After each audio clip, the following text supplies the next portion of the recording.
चलिए देखिए, dear student, मैं विद्यासागर और आप देख रहे हैं VSK विद्यासागर सिंह का चैनल। तो देखिए, इस वीडियो में हम आप लोग को बायोलॉजी बताने वाले हैं। बायोलॉजी की शुरुआत सबसे पहले हम आप लोग करेंगे, जो कि आप लोग जानते होंगे, जीव विज्ञान। तो जीव विज्ञान को देखिए दो भाग में बांटा गया है। जीव विज्ञान को दो शाखा में बांटा गया है, ठीक ना। दो शाखा कहिए या दो भाग कहिए। तो देखिए, जीव विज्ञान को दो शाखा में इस अंतर्गत बांटा गया है। एक बांटा गया है पादप जगत, पादप जगत। अच्छा, एक बटा गया है जंतु जगत, जंतु जगत। चलिए, तो आप लोग जान लीजिए, पादप जगत को कहा जाता है प्लांट किंगडम। अच्छा, जंतु जगत को कहा जाता है एनिमल किंगडम। चलिए देखिए, पादप माने पेड़ पौधा, जंतु माने जीव जंतु, कीड़ा मकोड़ा जो भी जीव आते हैं इन सब में आता है। तो जीव को दोनों भाग में देखिए, दोनों भागों को बारी बारी से हम पढ़ेंगे बाद में। सब ये अलग अलग तरीकों से करके हम बाद में पढ़ेंगे। हम सबसे पहले जानेंगे जंतु जगत और पादप जगत बना किससे है। तो देखिए, बना है सबसे छोटा चीज़ होता है, सबसे छोटा चीज़ होता है वो होता है हमारा कोशिका। देखिए, ये पादप जगत माने पेड़ पौधा और जंतु जगत मतलब जीव जंतु, ये दोनों किससे बना है? कोशिका से, जिसका मीनिंग होता है आप लोग को सेल, सेल होता है। चलिए, ये कोशिका, तो कोशिका होता क्या है समझना होगा। तो देखिए, कोशिका हमारे जीवन की आधारभूत एवं संरचनात्मक क्रियात्मक इकाई है। यानी कहने का मतलब है, कुछ भी हमारे शरीर में काम करना है, कुछ भी करना है, जैसे मान लीजिए खाना पचाना है, खून बनाना है, खून को खराब हो गया तो ठीक करना है, घाव हो गया है तो घाव को ठीक करना है, हमारा कोई शरीर टूट गया है उसको बनाना है, या हम थक गए हैं ऊर्जा प्राप्त करना है, या हम लोग को किसी भी प्रकार के दिमाग चलाना है या कुछ भी करना है, तो हमारा सबसे पहले जो छोटा सा छोटा इकाई होता है कोशिका। तो सब में कोशिका एक तरह का काम करता है, इसलिए कार्यात्मक और मतलब क्रियात्मक और संरचनात्मक, यानी काम करने के लिए, और माने क्रियात्मक हो गया, संरचनात्मक मतलब बनाने के लिए, संरचना करने के लिए। तो सबके लिए, जैसे हड्डी बनाने के लिए, खून बनाने के लिए, जीभ बनाने के लिए, बाल बनाने के लिए, नाखून बनाने के लिए, सबके लिए जिम्मेवार है कोशिका। कोशिका, तो कोशिका हो गया। तो कोशिका सबसे छोटा चीज़ है, मतलब सब में कोशिका है। ये देखिए, पादप यानी पेड़ पौधा और जंतु दोनों में होता है कोशिका, मतलब जीव जंतु में भी होता है और पेड़ पौधा में भी होता है कोशिका, ठीक ना। अच्छा चलिए, और हाँ, कोशिका के बारे में एक चीज़ आप जान लीजिए, कोशिका का साइज अलग अलग, यानी कोशिका कोई बड़ा, कोई छोटा, कोई टेढ़ा, कोई मेढ़ा, मतलब इस तरह से कोशिका होता है। कोशिका का किसी का आकार बड़ा तो किसी का आकार बहुत बड़ा, है ना। इस तरह का मतलब बड़ा छोटा कोशिका होता है। अच्छा चलिए, उसके बाद बताते हैं, जैसे मान लीजिए एक जीव हो गया, जैसे मान लीजिए एक मनुष्य हो गया, एक मनुष्य हो गया, ये मनुष्य है, ठीक। तो ये मनुष्य का हाथ पैर है। अच्छा, ये मनुष्य है, ठीक। नहीं तो मान लीजिए इसको, ये पल्लवी मैम है, ठीक। अच्छा, इसको मान लीजिए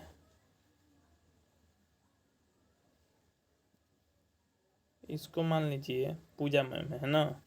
इनका हाथ देख लीजिए, ठीक। अच्छा, ये है पूजा मैम। अब दोनों में हम पूछेंगे कोशिकाओं की संख्या। चलिए, इनका नकिया बना देते हैं। अच्छा, दोनों में हम पूछेंगे कोशिकाओं की संख्या कितना है, कि मतलब किस में ज़्यादा होगा। देखिए, पल्लवी मैम एक तो पतली है, ये पूजा मैम मोटी हैं, तो दोनों में देखिए आप लोग कोशिका की संख्या पूजा मैम में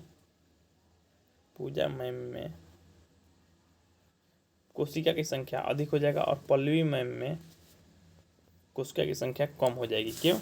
देखिए, आप लोग एक बात बता देना चाहते हैं, शरीर के आकार, जैसे मान लीजिए बड़ा है, छोटा है, अच्छा मोटा है, चौड़ा है, इन सब पे निर्भर करता है। अगर शरीर आपका बड़ा है, विशाल है, और शरीर किसी जानवर का छोटा है, तो उसमें कोशिका की संख्या अलग अलग होगा। जैसे मान लीजिए एक हाथी और चूहा को लेते हैं, तो हाथी और चूहा, जैसे मान लीजिए हाथी में अधिक कोशिका होगा और चूहा में कम कोशिका होगा, ये बात आप लोग जान लीजिए।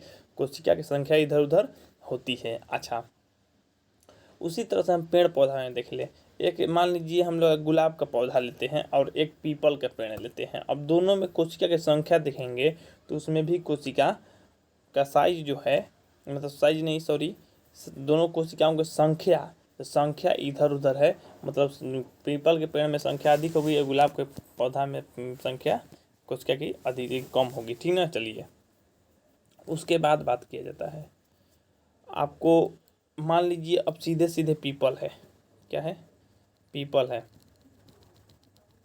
तो पीपल में हम बात करेंगे जब कोशिका के बारे में, तो एक पीपल है, तो पीपल के लिए कोई भी मान लीजिए या कोई फल है, तो उसके फल होने के लिए, जैसे मान लीजिए ये पेड़ है,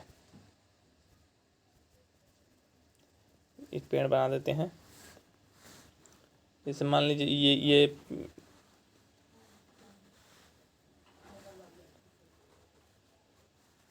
इस तरह का पेड़ हो गया, ठीक।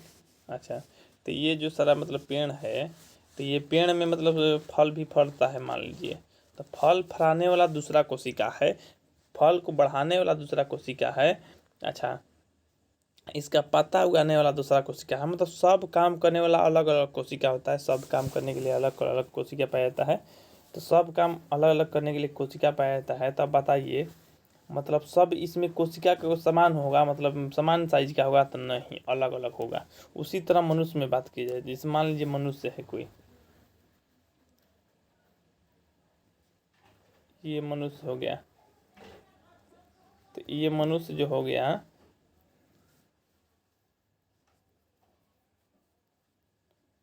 तो ये मनुष्य हो गया, ठीक। अच्छा, तो ये मनुष्य है, चलिए इनका नकिया थोड़ा लंबा कर देते हैं, ठीक ना। तो ये मनुष्य है, तो मनुष्य में अगर बात किया जाए, मान लीजिए नाखून बढ़ाने वाला कोशिका अलग होता है, आप लोग जानते हैं, खाना पचाने वाला कोशिका अलग होता है, खून बनाने वाला कोशिका अलग होता है, और सबका हम साइज देखेंगे तो साइज एक ही होता है, तो नहीं, साइज अलग अलग होता है। तो सब हम लोग समझ गए, साइज, आकार, संख्या अलग अलग होता है। देखिए कोशिका के आधार पर बांटते हैं, तो हम लोग जीव को दो भागों में बांटते हैं, एक होता है एक कोशिकीय जीव और दूसरा होता है बहुकोशिकीय जीव। तो देखिए बहुकोशिकीय जीव से जैसे एक कोशिका जैसे है, अमीबा है, पैरामीशियम है, क्लेमाइडोमोनास है ना, उसी तरह से बहुत सारा जीव है ना। और बहुकोशिकीय जीव, जैसे हम लोग मनुष्य क्या है, बहुकोशिकीय जीव, हम लोग का शरीर जो है बहुत कोशिका मिलकर बना है, और एक कोशिकीय जीव का शरीर मात्र एक कोशिका से बना है, उसका जितना भी काम करना है एक कोशिका करेगा। जैसे अमीबा का खाना का पाचन कौन करता है, एक कोशिकीय जीव बने, एक ही कोशिका करेगा।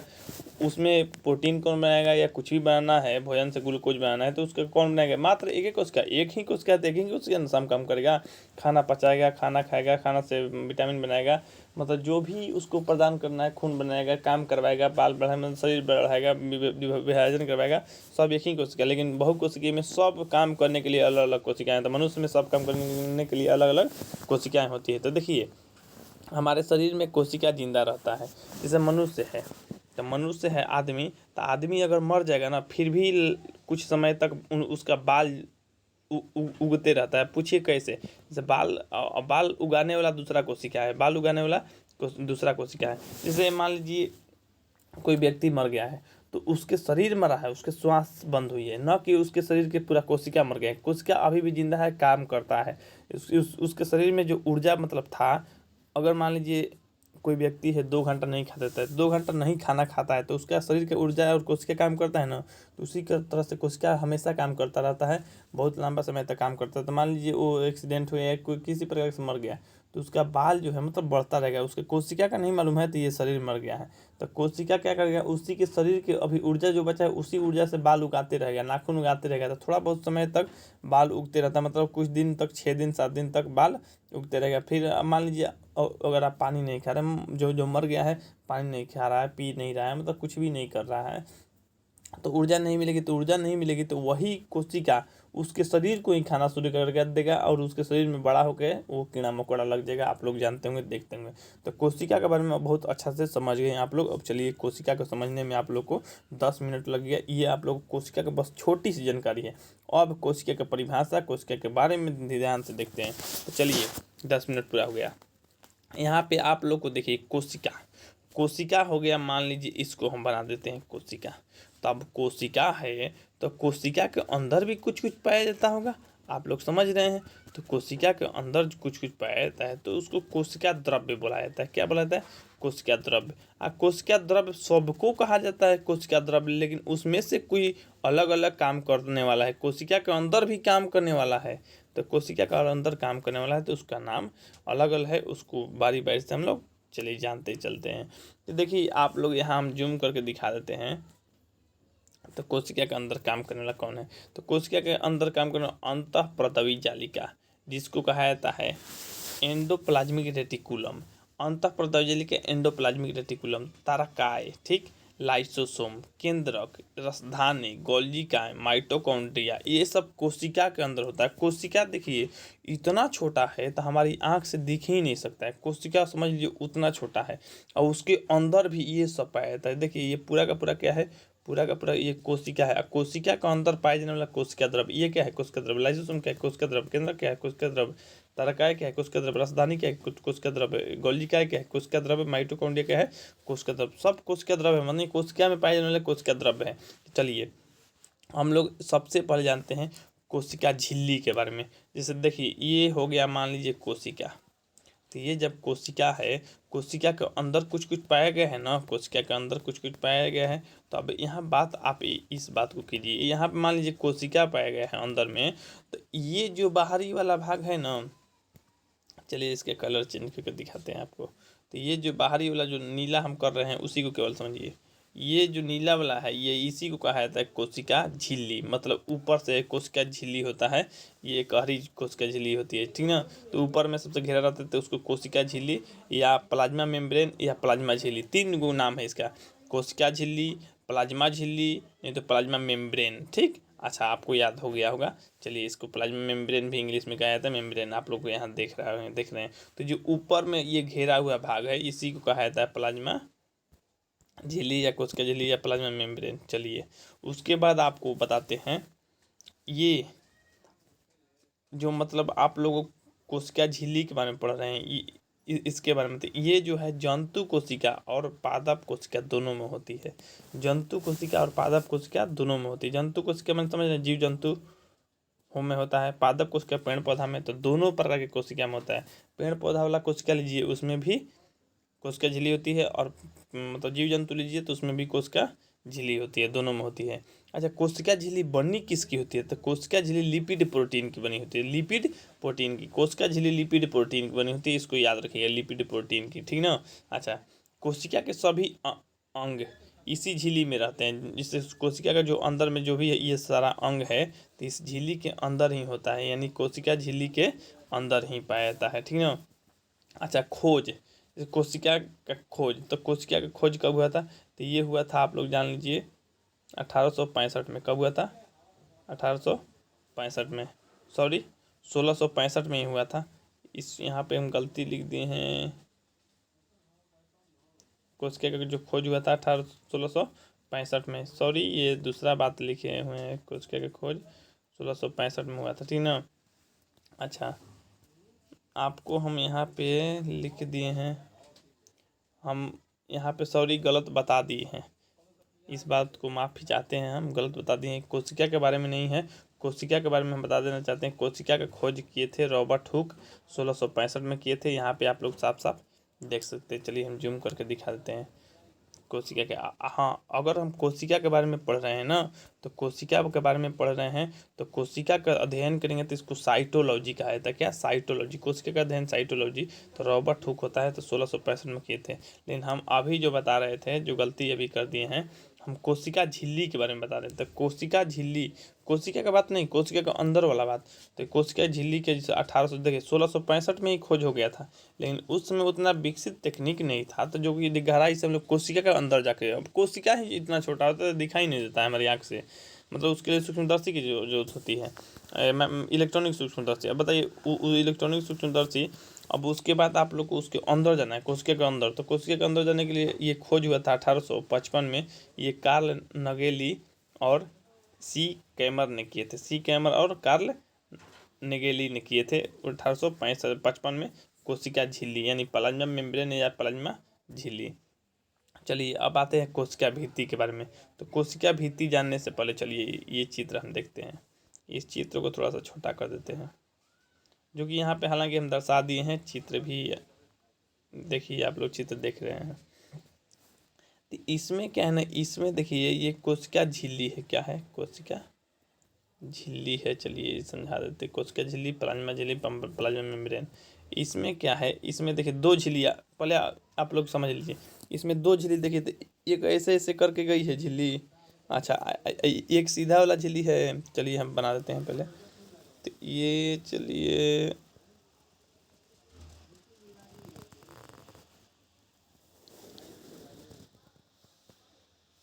देखिए, आप लोग को हम समझाने में थोड़ी बहुत दिक्कत कर रहे होंगे तो माफ़ी चाहते हैं, ठीक ना, क्योंकि हम थोड़ी सी तकलीफ़ में हैं जो कि आप लोग बता नहीं सकते हैं।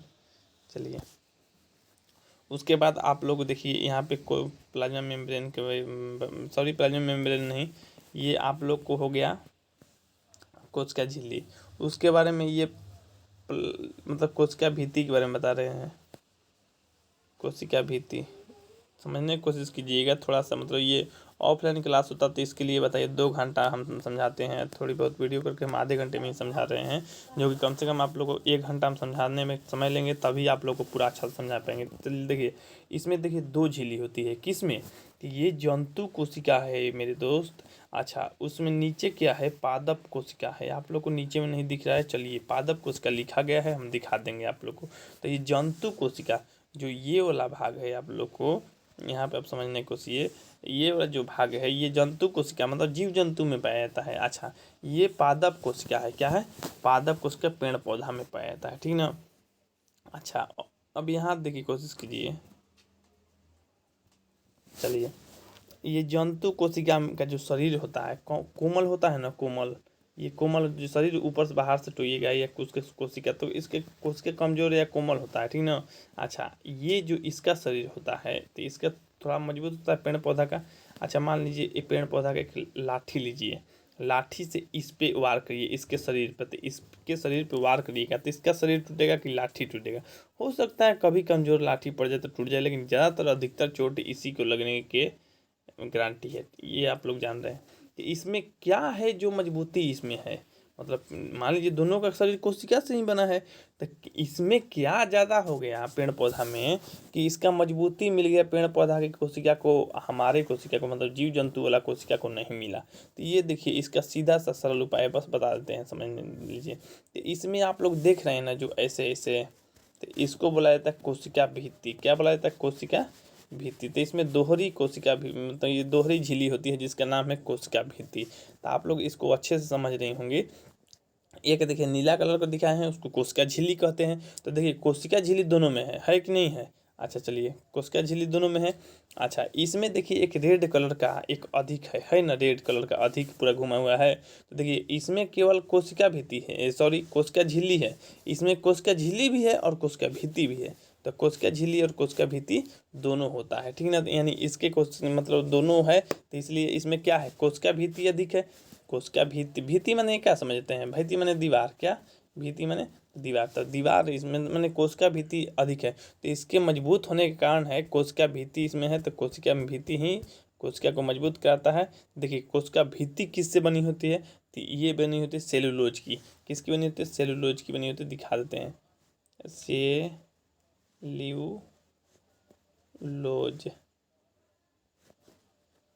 सेलुलोज की बनी होती है। देखिए ये सेलुलोज की बनी होती है, ठीक ना। कोशिका भित्ति सेलुलोज की बनी होती है। जो ये ब्लू कलर में जो दिख रहे हैं उसको कोशिका झिल्ली कहा जाता है, जो कि लिपिड प्रोटीन की बनी होती है। लेकिन जो पिंक कलर में देख रहे हैं आप लोग, रेड कलर में, तो इसको सेलुलोज की बनी होती है, इसको कोशिका भित्ति कहा जाता है, ठीक ना। कोशिका के दीवार कहा जाता है। तो देखिए इसमें दो दो दीवार है, ठीक ना। तो चलिए ये काट देते हैं। इसको घेरने वाला मात्र एक ही दीवार है, इसको घेरने वाला दो दो दीवार था, ठीक ना। जिसको एक है कोशिका झिल्ली और एक है कोशिका भित्ति। इसमें मात्र कोशिका झिल्ली ही है। चलिए, इसलिए मतलब पेड़ पौधा मजबूत काहे लिए होता है? तो कोशिका भित्ति के कारण। अगर समझना होगा तो इसे मान लीजिए जो थैली होता है जो कमज़ोर होता है, कमज़ोर, तो कमज़ोर थैली जब होता है, कमज़ोर थैली, आप लोग इस तरह से थैली देख सकते हैं। देखिए चित्र बनाने में हम अपने बड़ाई नहीं कर सकते हैं, लेकिन थोड़ा सा मतलब सरस्वती का या कुछ भी कहिए, हाथ का काला है, जो कि अच्छा खासा चित्र बना लेते हैं। आप लोग भी बना लीजिएगा, कोशिश कीजिएगा तो ठीक ना। चलिए ये मान लीजिए थैली है या पन्नी है। पन्नी में बताइए अगर इसको कमज़ोर है तो कोई दिक्कत नहीं है, मान लीजिए एक थैली, अगर इसको मजबूत करना है तो क्या करेंगे, 2 थैली लगाएंगे। तो इसी तरह ये जो हमारा शरीर वाला जो मतलब जंतु कोशिका में है, तो ये एक ही थैली है, तो इसमें थोड़ा सा कमज़ोर होता है, लेकिन ये पेड़ पौधा में थोड़ा सा मजबूत होता है, तो इसमें 2-2 थैलियाँ होती है। इसमें 2-2 देखिए, पन्नी समझ लीजिए, चमकीली समझ लीजिए, थैली को क्या समझ लीजिए, चमकीली, और उसी में भरा रहता है। इसमें भरा रहेगा अंतःपर्दोजलिका, लाइसोसोम, केंद्रक, तारकाएँ, रसधानी, माइटोकॉन्ड्रिया, गोल्जिकाएँ, ठीक ना। तो ये सब अंदर में भरा हुआ है, तो ऊपर से पानी है, तो पेड़ पौधा में 2-2 को पानी है, इसलिए पेड़ पौधा वाला मजबूत होता है, ठीक ना। अच्छा, पेड़ पौधा वाला इसलिए मजबूत होता है। चलिए, लेकिन जो मनुष्य वाला होता है यानी जीव जंतु वाला होता है वो थोड़ा कमज़ोर होता है। और हाँ, आप लोग को अंतर बता देते हैं। तो अंतःपर्दोजालिका इसमें भी है और अंतःपर्दोजालिका इसमें भी है। लाइसोसोम इसमें भी है, लाइसोसोम इसमें है, यानी आप लोग को जंतु कोशिका में भी है और पादप कोशिका में भी है। केंद्रक, केंद्रक देखिए काम हम बताते हैं, अभी तुरंत बताएंगे आप लोग को। काम मतलब वो दूसरा होता है। तो केंद्रक देखिए इसमें भी होता है, केंद्रक इसमें भी होता है। चलिए, तारकाय इसमें भी होता है और तारकाय इसमें भी होता है। मतलब ये कोशिका मतलब ये जो जंतु कोशिका में भी तारकाय होता है और पादप कोशिका में भी तारकाय होता है। रसधानी भी दोनों में होती है, ठीक। गोल्जिकाएँ भी दोनों में होती है, माइटोकॉन्ड्रिया भी दोनों में होती है। अब आप लोग बताइएगा कि क्या मतलब क्या ऐसा चीज़ है जो कि दोनों में नहीं होता है। तो एक है कोशिका भित्ति, यहाँ पे लिखे हैं, ध्यान से देखिए, कोशिका भित्ति, जो कि इसमें मात्र एक है कोशिका झिल्ली, इसमें कोशिका झिल्ली भी है और कोशिका भित्ति भी है, ठीक ना। तो यानी कहने का मतलब कोशिका भित्ति है जो इसमें अधिक होता है, नहीं तो सब जो है एक ही होता है। चलिए, अब आप लोग को बारी बारी से जानते हैं अंतःपर्दोजालिका क्या है, इसे लाइसोसोम क्या है, तारकाय क्या है, केंद्रक क्या है, रसधानी क्या है, गोल्जिकाएँ क्या है, माइटोकॉन्ड्रिया क्या है। तो आप लोग को 22 मिनट की वीडियो हो गई अब समझने के लिए। अब कोशिका का अंदर हेलते हैं, चलते हैं। आप लोग समझ रहे हैं ना, अंदर हेलते हैं, हेलते हैं का मतलब क्या होता है, अंदर प्रवेश करते हैं, उसके अंदर के बारे में जानकारी लेते हैं। तो आप लोग को कोशिका भित्ति के बारे में जानना है, जो कि कोशिका भित्ति ये जंतु कोशिका में नहीं होता है। इसका कलर चेंज कर लेते हैं, रेड कलर कर लेते हैं। तो कोशिका भित्ति में नहीं होता है, सॉरी, कोशिका भित्ति मतलब ये जंतु कोशिका में नहीं होता है, ये सिर्फ पादप कोशिका मतलब पेड़ पौधे में ही होता है। सेल वाल भी कहता है, वाल माने दीवार होता है, तो भित्ति में दीवार भी होता है, आप लोग जानते होंगे। चलिए, केवल पादप कोशिका में पाया जाता है, यहाँ पे आप लोग देख सकते हैं केवल पादप कोशिका में हो पाया जाता है, ठीक ना।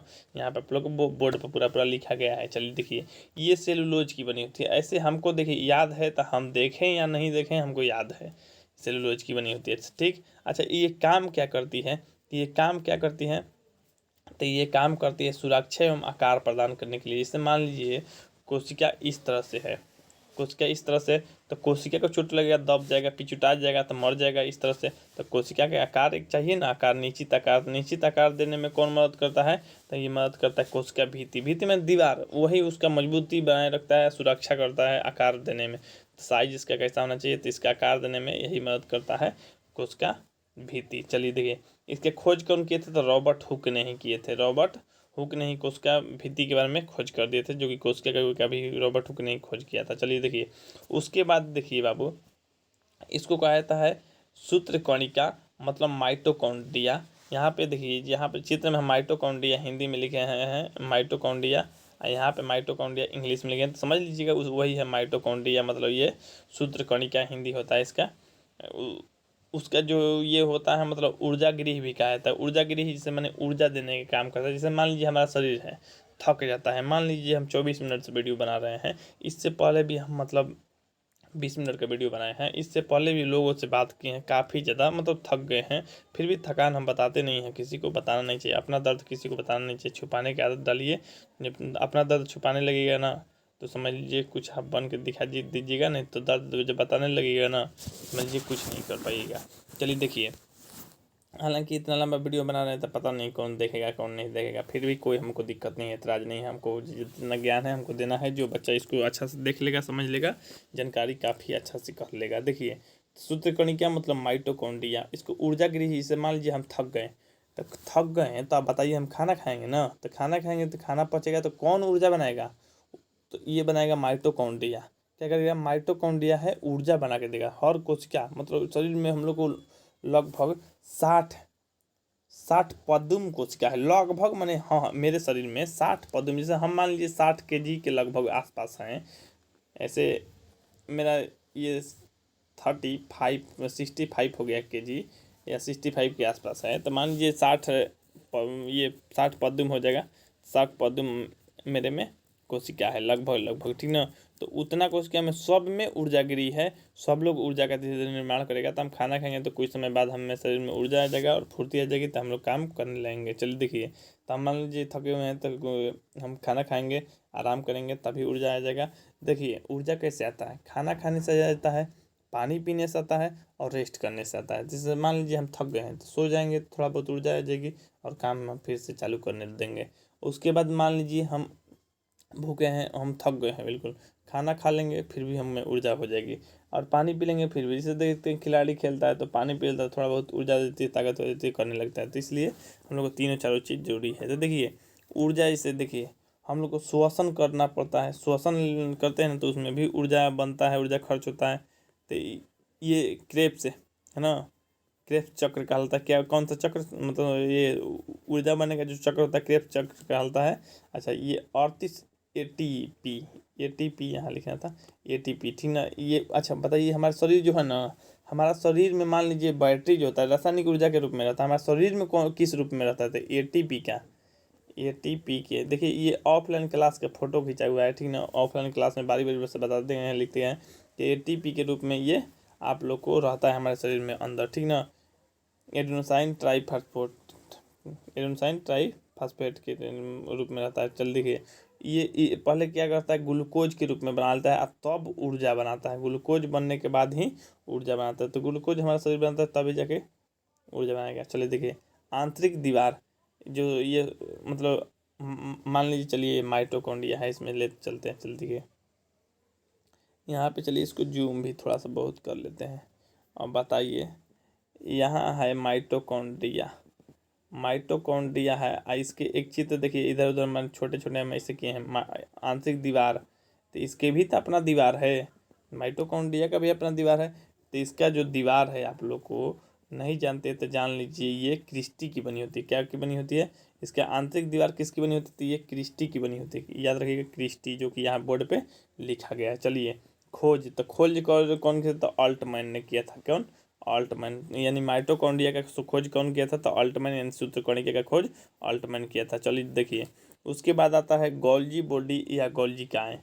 गोल्जी बॉडी या गोल्जी काय, तो देखिए गोल्जी बॉडी या गोल्जी काय, तो ये क्या करता है, तो पदार्थों का परिवहन करता है। पदार्थों का परिवहन, इसको समझने में ध्यान दीजिए। पदार्थों का परिवहन क्या है, परिवहन का मतलब होता है एक जगह से दूसरा जगह जाना आना। जैसे मान लीजिए पदार्थ का परिवहन कराना है, या ऊर्जा का परिवहन करना है, कुछ भी। जैसे मान लीजिए हम ढोलकी बजाते हैं, तो ढोलकी बजाते हैं तो हमारा हाथ क्या होगा, बहुत थक जाएगा, बहुत वहाँ मतलब पीटेंगे ना तो वहाँ का ऊर्जा खत्म हो जाएगा। तो वहाँ का ऊर्जा खत्म, तो ऊर्जा पहुँचाना है ना किसी को, तो गोल्जी बॉडी गोल्जी काय नहीं पहुँचाएगा। तो मान लीजिए हमारा पैर के तरफ हम बैठे हुए हैं, ढोलकी बजा रहे हैं, तो पैर की तरफ पूरा ऊर्जा एकदम भरा हुआ है, सब मतलब पूरा का पूरा। हाथ वाला ऊर्जा थक गया, तो ये हम कहेंगे तो हाथ थक गया, हम काम नहीं करेंगे। जैसे मान लीजिए हम डांस कर रहे हैं, तो डांस कर रहे हैं तो मान लीजिए हम क्या कहेंगे कि मेरा कमर थक गया, बाकी सब शरीर एकदम झूम मचा ले हैं, मतलब शरीर पूरा अच्छा से ठीक ठाक है। इस तरह से नहीं ना होगा, हमारा शरीर जो है, शरीर भी थकेगा और पूरा शरीर मतलब पूरा तरह से थकेगा। ये नहीं कि मतलब शरीर केवल थकेगा, बाकी सब नहीं थकेगा, थकेगा तो सब थकेगा, ठीक ना।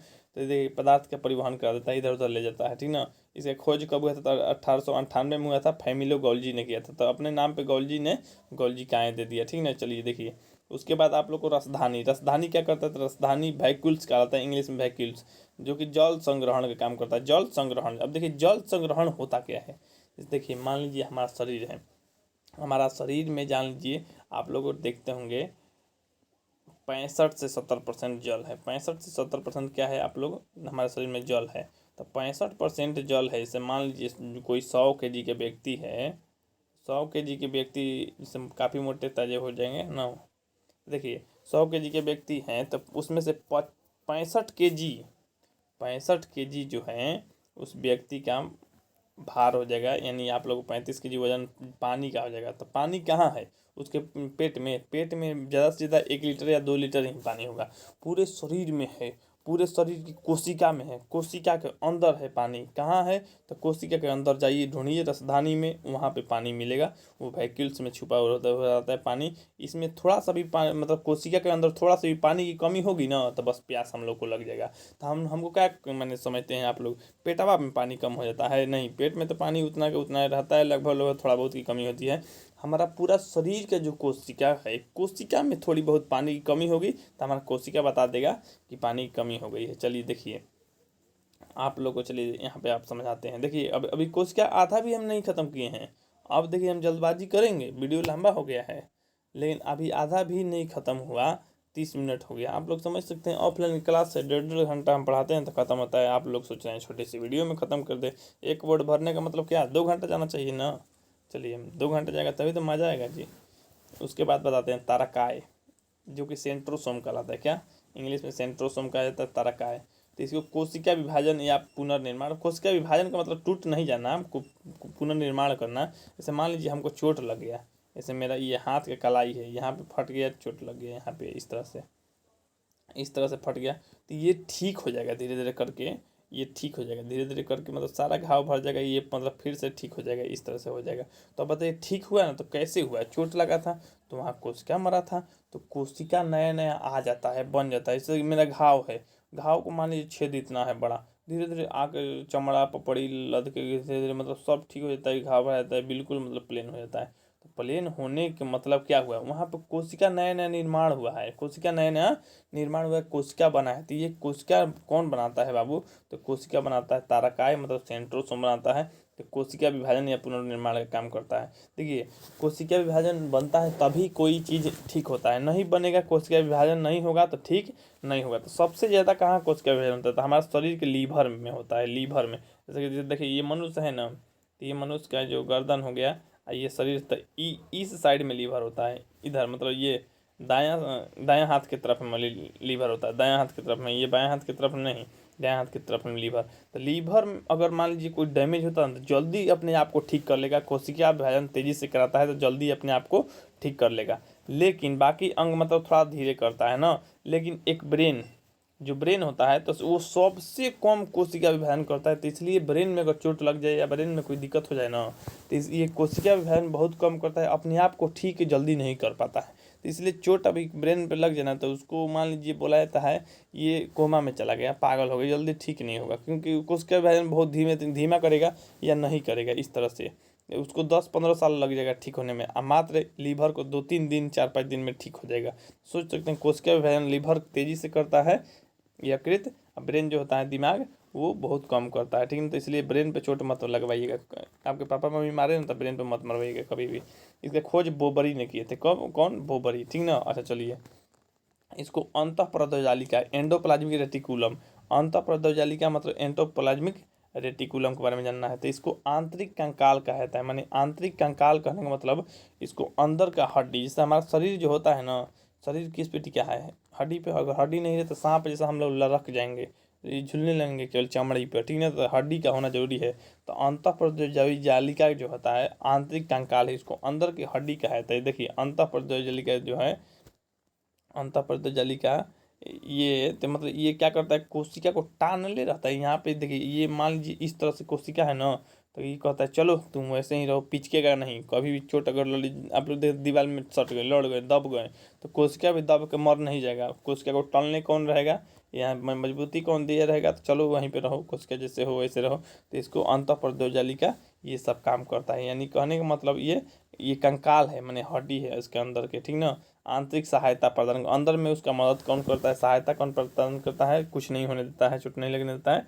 तो ये आंतरिक सहायता प्रदान करेगा। तो अंतःप्रद्योजालिका, इसको ईआर भी कहा जाता है। देखिए यहाँ पे लिखे गए हैं, ऑफलाइन हालांकि क्लास के बोर्ड पे ही लिख दिए हैं, ER endoplasmic reticulum, endoplasmic reticulum. देखिए ये क्या करते हैं, तो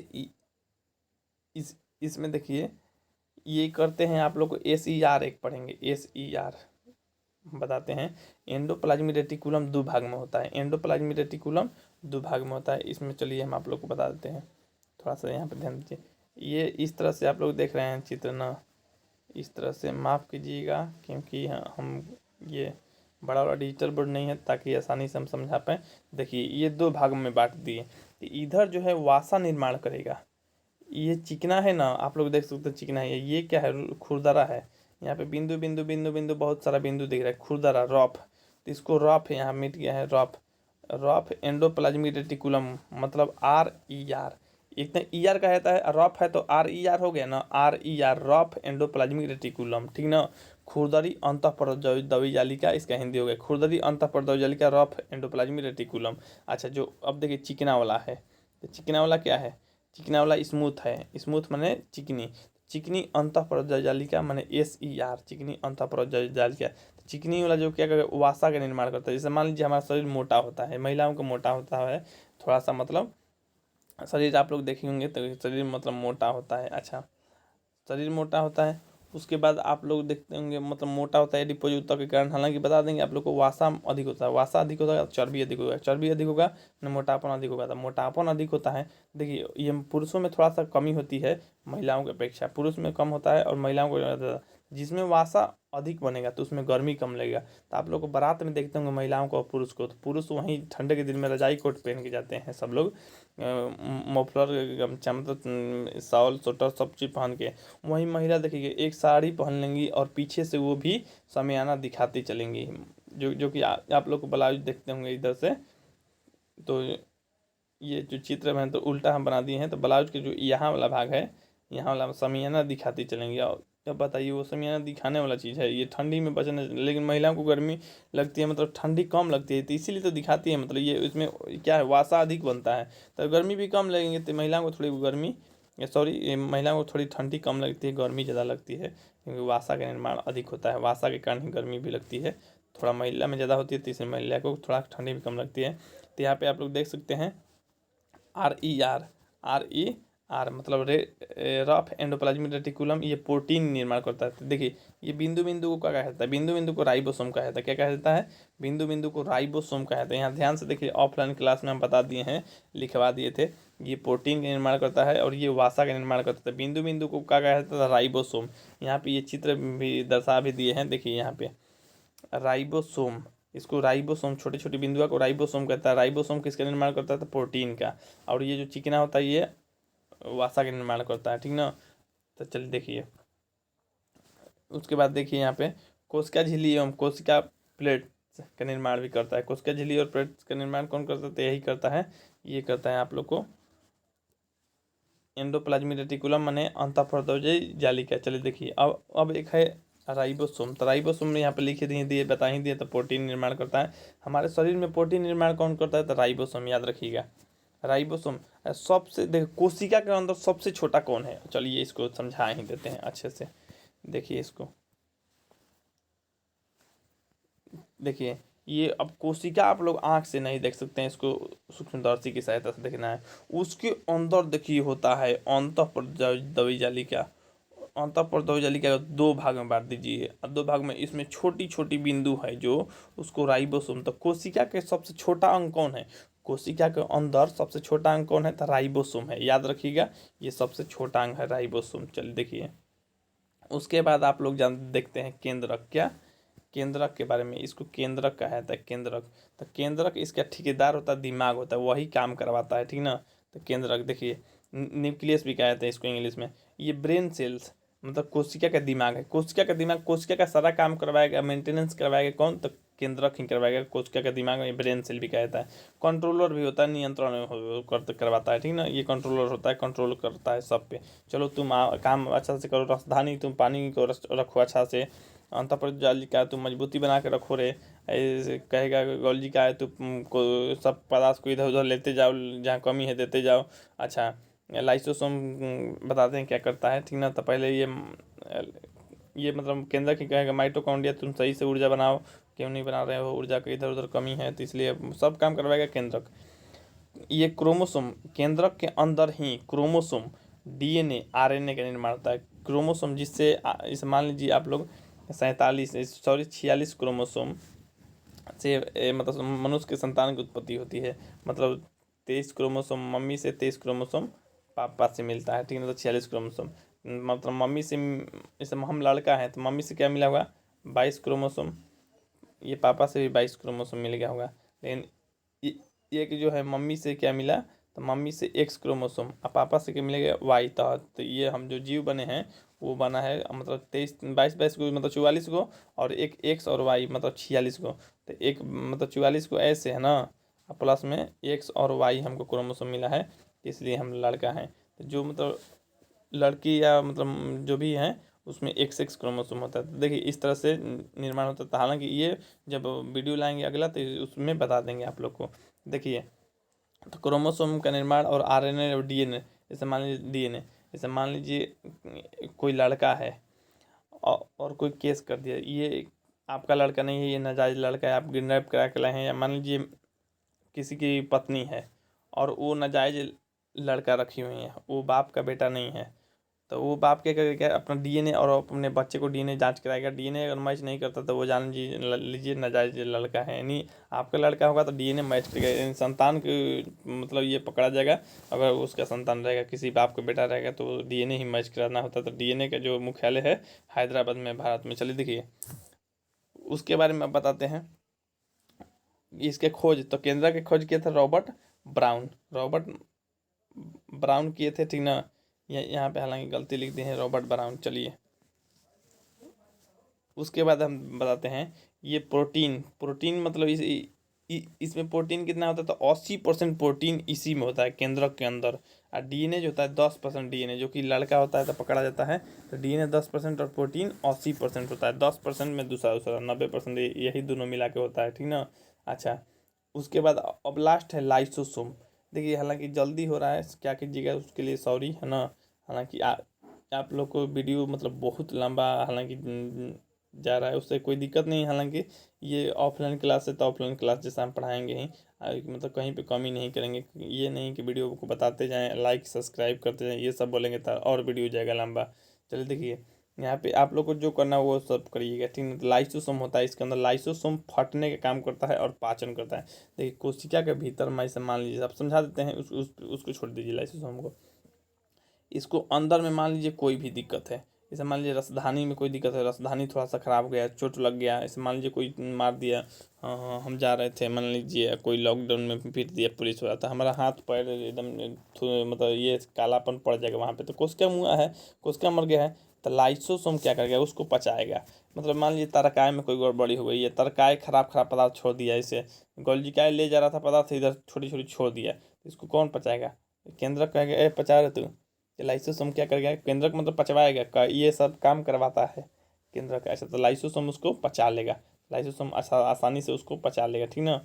माइटोकॉन्ड्रिया, तो ये ऊर्जा का निर्माण करेगा, इसमें भी मान लीजिए कोई ऊर्जा का निर्माण कर रहा है, कुछ छोड़ दिया, तो इसको पचाने का काम करेगा लाइसोसोम। लाइसोसोम में एक पित्त जैसे मतलब कुछ द्रव होता है, गाढ़ा द्रव, जो कि वो फट जाएगा तो वो पच जाएगा। जैसे मान लीजिए ये जो अपने अंदर ऐसा द्रव रखा है ना, ये लाइसोसोम, तो इसमें कहीं से ये अपने अंदर लेगा तो उसको पचा लेगा। तो देखिए कभी कभी क्या होती है ना, तो मान लीजिए देखता है पुलिस से भी दबा के कब पीट दिया, या कोई दबा के पीट दिया, वहाँ पर काला पड़ गया, वहाँ का कोशिका क्या हो गया, मर गया। तो मान लीजिए इसको पीट दिया, तो ये सब के जो दिक्कत था, अंतःपर्दोजालिका में कोई खराब पदार्थ है, तरकाय में खराब पदार्थ है, रसधानी में खराब पदार्थ है, माइटोकॉन्ड्रिया, सब खराब पदार्थ कौन पचाता है, लाइसोसोम। अब लाइसोसोम मान लीजिए कोष के मार दीजिए, वहाँ का पूरा कोशिका मर जाए। अब लाइसोसोम पिछुटा के मर गया, लाइसोसोम पिछुटा के मर गया, तो किस ये सब पचाएगा कौन, नहीं पचाएगा तो ठीक नहीं हो पाएगा। ठीक नहीं हो पाएगा तो ये सारा भी मर जाएगा, यानी लाइसोसोम के कारण सारा चीज़ मर गया। तो यहाँ देखिए लाइसोसोम क्या करेगा, ये लाइसोसोम मान लीजिए मार दी कस के, तो लाइसोसोम फट गया ना, तो ये सब छितरा जाएगा इधर उधर, और जो भी जाएगा तो ये सब के पचा देगा। अब बताइए सबको पचा देते सब तो मर गया तो अकेले लाइसोसोम क्या करेगा, ये भी फट ही गया है। तो लाइसोसोम फट जाता है तो सबको मार देता है, यानी लाइसोसोम अपने से फटेगा, अपने कोशिका का मुँह देगा। इसको लाइसोसोम को आत्महत्या की थैली इसीलिए ही कहा जाता है, अपने फटेगा अपने ही मुँह देगा, यानी लाइसोसोम को आत्महत्या की थैली कहा जाता है। तो देखिए ये वीडियो आप लोग अच्छे से समझ गए होंगे। ये वीडियो आपको अच्छा लगा हो तो लाइक कर दीजिए। देखिए इतना मेहनत आप लोगों को किए हैं तो लाइक तो बनता ही है। आप लोग ये वीडियो को शेयर कर दीजिए, और चैनल पर नए हैं तो चैनल को सब्सक्राइब करके बेल आइकन दबा दीजिए। और हाँ, अगर इसके बारे में कुछ भी ज़्यादा जानकारी PDF या टेस्ट देना चाहते हैं तो बीज कोचिंग सेंटर ऐप को इंस्टॉल कर लीजिए, प्ले स्टोर पर मौजूद है और इसका लिंक भी डिस्क्रिप्शन बॉक्स में मौजूद है। तो ठीक है, मिलते हैं अगले वीडियो में, तब तक के लिए जय हिंद, जय भारत, वंदे मातरम।